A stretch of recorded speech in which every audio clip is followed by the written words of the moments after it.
बाद आपका जो है प्रोविंशियल जो है 3 लाख।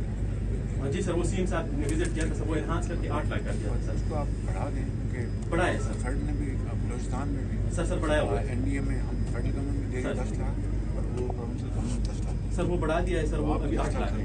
8 लाख है। और चेयरमैन साहब की सर आपकी federal government sir, thank you very much for that sir, वो भी 10 लाख है। तो अभी सर 8 लाख 10 कर 18 लाख रुपए सर, अभी 18 लाख रुपए लोग सर 20 हो जाएगा ना, आप 10 कर। ठीक है सर, वो हम रिकमेंडेशन साहब को गुजारिश करें कि 10 कर तो अच्छा होगा सर। उसके ऊपर हमने सर ये रूटीन में